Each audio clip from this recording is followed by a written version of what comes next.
What's going on, guys, and happy set championship week. It is here. So this weekend I got a tournament Saturday and one on Sunday. My son started basketball last week, so I don't know how many more outside of those two I'm going to be able to go to. But we'll see what goes on. I'm still planning on playing Blurple. The deck went really, really well. Went to locals last weekend, a couple different ones, and it went really, really well. And lo and behold, I get to see on the NA platform a couple players, including RMB. Shout out to him. And playing Blurple, the deck obviously is not going to be a big surprise to anyone now. It's probably going to be super popular. The deck is insane. The deck is really strong. But without further ado, I'm going to go over my tier list. And by the way, by my tier list, I always, every single time, get people who say, "Oh, these suck. Your opinions aren't good. This deck should be here." This tier list is based 100% on the tops. Link to a spreadsheet can be found and tracked down below. This has zero opinions in here whatsoever. This only takes events with over 25 players into consideration, and it tracks the tops from those events. Tops based on size, meaning like 25 to 40, only top 4, and then it goes to top 8, anything over 100, top 16, yada, yada, yada. Bigger the tournament, bigger the top percentage counts, because that's just how it should be. Top 8 at a 20-person event is not the same as top 8 at a 60-person event. Let's just be honest. Doesn't mean the competition wasn't there, but the player size is just not there. But without further ado, we're going to go ahead and talk to it. Let's see if I can get it right without checking my notes on the first go at it, because again, not opinions here. Amethyst Emerald, it's an aggro-esque tempo deck. It's going to be in that tier 2 status. I believe it came in at rough, I want to say it was 4 to 5% of top cuts so far is Amethyst Emerald. Down a little bit from last format, even down a little bit from last month. I do have tabs on that spreadsheet where you can track month to month just to see the trends in the meta and the patterns in the meta, things like that. The deck was doing really, really good in December. I just think overall Dwarf Mine and Purple Steel aggro have too good of matchups into this deck that it's starting to see a little bit less play. We did see one make the top 16 at the North American Championships. However, as the day went on, I think he lost in top 8, was it, I believe. But I still think the deck is pretty strong. I think it offers a unique chance to get your championships, your promos, playmats even. The deck is good enough to get a playmat, absolutely. Depending on your local scene, especially if you're full of like popsicles, I could see this deck doing really well. In addition to that, other than popsicle, if you have like amber amethyst, I think that this deck handles amber amethyst really well. It can do okay into like the Dwarf Mine and the Purple Steel decks. Just having those steel songs and just Calhoun and stuff like that really does tilt the steel deck in favor over Amethyst Emerald. But I think that it still has a pretty solid place in the meta and moving forward. Speaking of the next one, Amber Amethyst. This deck, it does still sneak into tier 2. Barely. It's right at, so I guess I'll backtrack a little bit. When I go by tiers, this part is subjective to me. I get it. So I lied. It's not all based on the data. There is some subjectivity to it. Anything over 10% total top cut representation is tier 1. Anything over 2, under 2 is rogue, and then anything in between under 2 and over 10 is tier 2. So that is subjective to just something I kind of was a standard in Yu-Gi-Oh! Just brought it over to here because the numbers almost always seem to work out to where, yeah, that's what we would agree with for the format. Amber Amethyst, it started to see a bit of a resurgence. It's at 3%. I have a hard time getting behind this deck because it really depends on your local. It really depends on your event. It really depends where you're playing, because I think Purple Steel, Dwarf Mine, and Amethyst Emerald are all better aggro decks into the general spectrum of the meta. However, we do have an aggro deck that is going to come in behind Amber Amethyst, and that is Amber Steel aggro. This is the one without the locations. It is the one without the Dwarf Mine. I think it just actually It is in tier 2. I would have got that one wrong. It is in tier 2, which again kind of surprises me. It had 3 tops so far, 98 total tops this month alone. So, well, I mean, obviously, weekdays are a bit slow, and we stopped keeping track of all the smaller tournaments. So that's part of why the top count did go down, but I think it's a better overall representation. Amber Steel, no locations, no Dwarf Mine, none of that kind of mumbo jumbo, just Amber Steel aggro. It's in that tier 2 category. I would still put it behind Amber Amethyst. I'm not going to really put a whole lot of faith in either one of those strategies.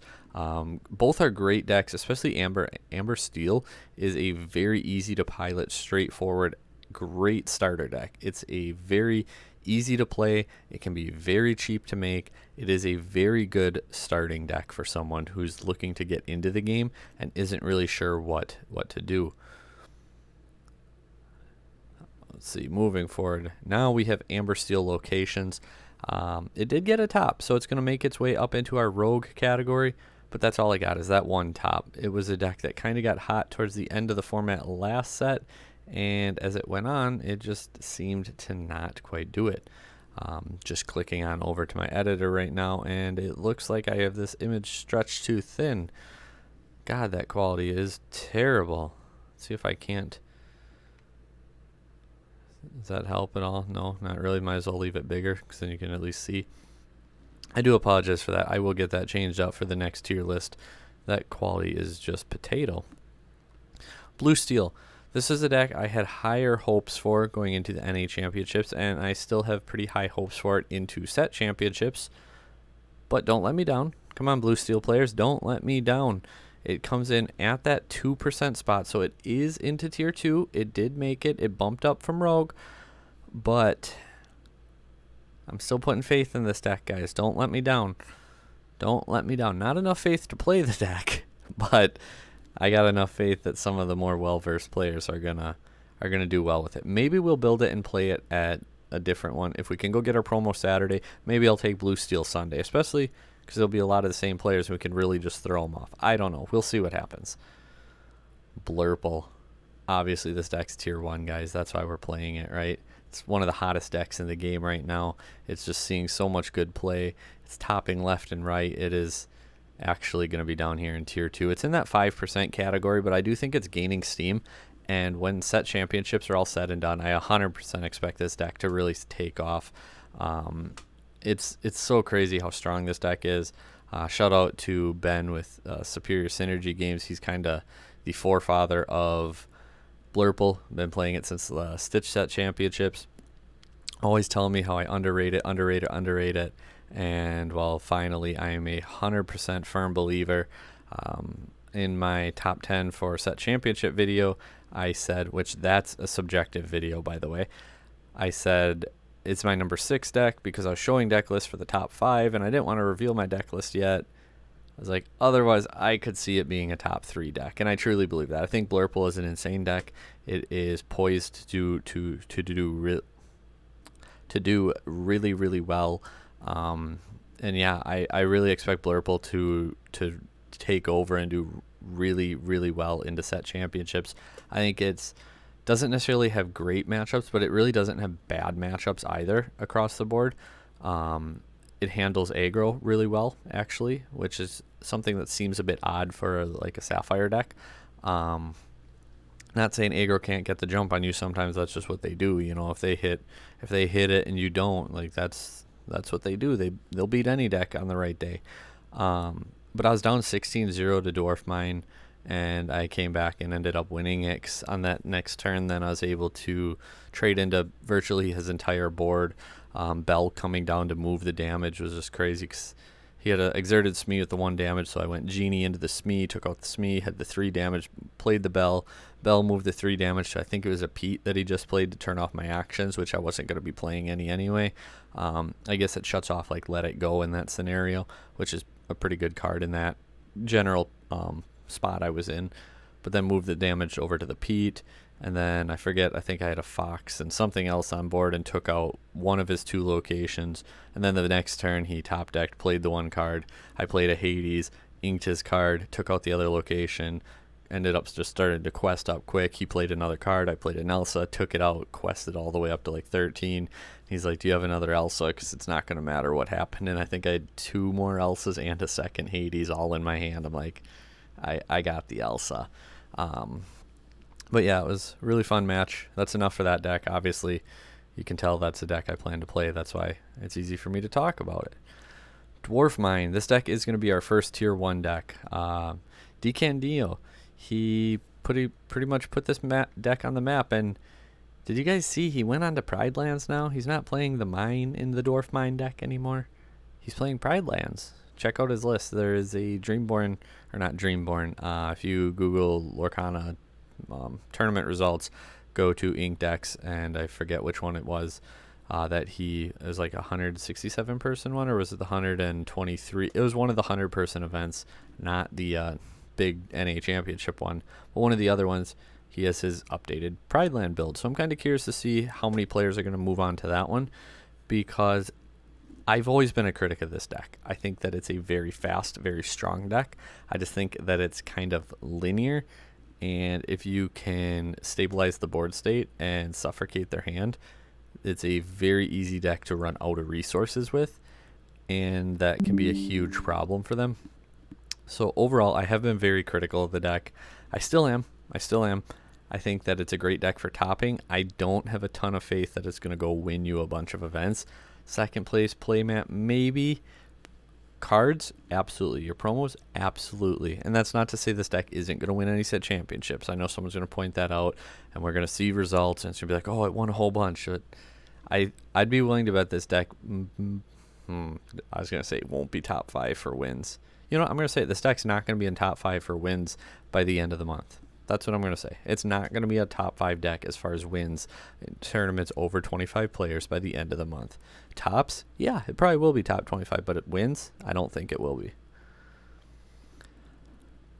This deck, however, Popsicle. It takes up almost 30% of the meta right now. This deck has just been crazy strong, really good. It can actually answer the aggro decks better than you would expect it to. Just ramping into that late game, not losing, kind of like Blurple. Like, you get to that point where all of a sudden everything you do stops your opponent. They can't come back from it. They have the benefit of a Pirate's Life too, which can be very detrimental. That 4 lore swing is insane, and this deck is just crazy strong. It's really consistent. The best bet you have is you got to try to cut off that Hero Draw engine. If you can do that, they don't have the right hand, and sometimes this deck will just lose to itself, because a lot of the uninkable cards in it are higher cost uninkable cards. We've seen them cut things like Madame Medusa from the decks, and part of me is a little curious though too, with seeing Ed's list for Ruby Amethyst and the 4 Lady Tremaines. Does any of that trend transition into Ruby Sapphire? Do we start to see Lady Tremaine come back into the deck at a higher number, or is that something that we just don't end up seeing? Because one of the big plays with that is obviously on 6, you play Lady Tremaine, your opponent chooses something and banishes it. And then on turn 7, assuming you can ink again, you can shift your Tremaine over your Tremaine for 4, I believe. If it's not a 4, I'm completely wrong here, but I'm pretty sure it's a 4, just like the Tinkerbell lineup, Giant Fairy. So you shift for 4, then you make them get rid of another character, and then you play a Fox, bounce both of them because they're shifted back to your hand, challenge into something, and now they know you have 2 Lady Tremaines in hand. So I'm curious to see if Lady Tremaine starts to see popping up play in Popsicle decks, to see moving forward. I wouldn't be surprised, so keep an eye out on how this deck evolves moving forward. Purple Steel aggro. I know that Maleficent isn't really played in this deck, so mind the image. I didn't get it updated before this, which I realized literally right now. So I apologize for that. But Purple Steel, Amethyst Steel.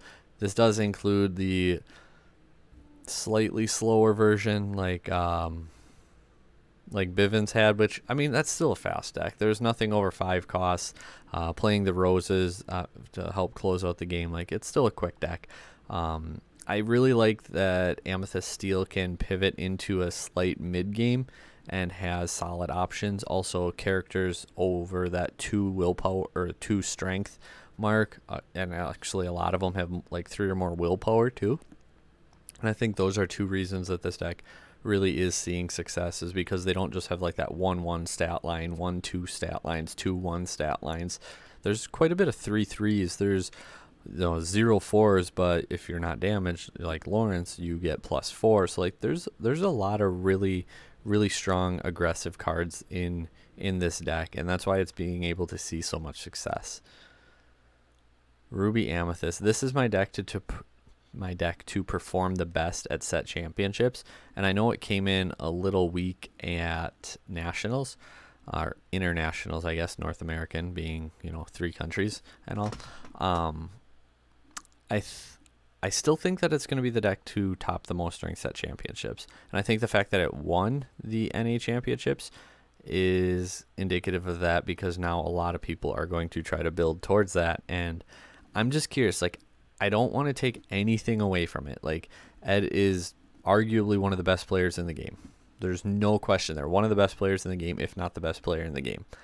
Crazy deck, built to perfection for the event. But is that build going to win at your locals? You got to look at the decks you're playing against. Like, that's the only problem with Netdecking. I like Netdecking personally. I think it's great for ideas, great for testing. Doesn't always work out in the long run, and then people get upset about it. And that's because your locals can be different than where that person's local saw success. So that's the problem with Netdecking, is you have to understand that you can't just straight up Netdeck it and take it to a completely different event against a completely different variety of decks. Be like, why didn't this work? Well, they built it for that event. That's why it didn't work. So that is a huge thing to consider if you're going to Netdeck. As far as Netdecking, to learn, to practice, to see interactions, I don't think there's anything wrong with it. And everyone wants to say, back in the day, we didn't do that. Back in the day, you didn't have YouTube like we do now. Otherwise, you would have Netdecked. Let's be honest. Moving forward, done little rant there. Green Steel Discard. So we saw Zan Saeed pilot this deck into the day 2 and top 16, top 8 even, before dropping, I believe it was, right? Top 8. No, he made top 4, didn't he? Top 4, and then, yeah, right? Yeah. Versus Ed. Ed knocked him out in top 4. But Green Steel, slightly different. The deck underwent some change. I said that a while ago, that I thought the deck was going to be slow in the beginning, but halfway through the format, right about this time, the deck would start to get figured out more, and we'd start to have a better list for it, and then some people are going to pick it back up, and it's going to come back into the format, and then it would make a push for a tier 1 status. It's not there yet. It's not doing that tier 1, but now it's back on the map. There's a template for the new build. Is it going to take off? This first weekend is going to be the telltale sign. Does Green Steel Discard come back into the meta full force? Is it going to make a push at tier 1? Everything is primed and ready for it to succeed. The template deck is out there. The player base still is there. Lots of players like this type of strategy. Popsicle is overwhelmingly the best deck. The stage is set for Green Steel. Is Green Steel going to capitalize? I'm kind of curious to see what happens this weekend. Steel Fossa. It's going to be another one of our rogue decks. It had a top a couple weeks ago. Not a couple weeks ago. We're not a couple weeks into January. I think it's the first weekend in January. It did get a couple tops, though. And as such, it makes its way onto our list. I think Mufasa decks are fun. They're good enough to get promo cards, absolutely. Playmats, again, depends on your local, really. Like, absolutely. Like, is it 8-person? Is it 16-person? Is it 40-person? Is 70-person? I've seen 70-person set championships before. Like, how big is your event? What decks are played? So absolutely, I'm not going to say Mufasa can't come in and win, but I think it's absolutely good enough for a playmat. I don't think on the regular it's good enough to win these events, but sporadically it might get you a playmat. I don't have an image for it, but the blue-green Muses Songs style deck also falls into our rogue category. I realized I didn't have the image, and I'm like, is it really going to matter to the video? I don't think the deck's going to get a single top during set championships. And now because I said that, it's probably going to get 3. One more deck. Do you know what deck it is? What deck is missing? If you said Steel Song, you're right. Steel Song, however, falls out of tier 1. Steel Song is down to tier 2 at 9%, but 9 is less than 10. This is probably the one most people are going to be like, Steel Song's tier 1, dude. You got Steel Song too low. I don't have it anything. This is just by the data. I set the data, so I mean, like I said, kind of there. But overall, Popsicle being so overwhelmingly dominant makes it very difficult for Steel Song to see success, because Popsicle is so good that virtually every local is probably going to have a couple, and that means that if you have a really bad Popsicle matchup, you're probably going to struggle, and it's going to be a long day for you. So overall, this is my tier list for going into set championships.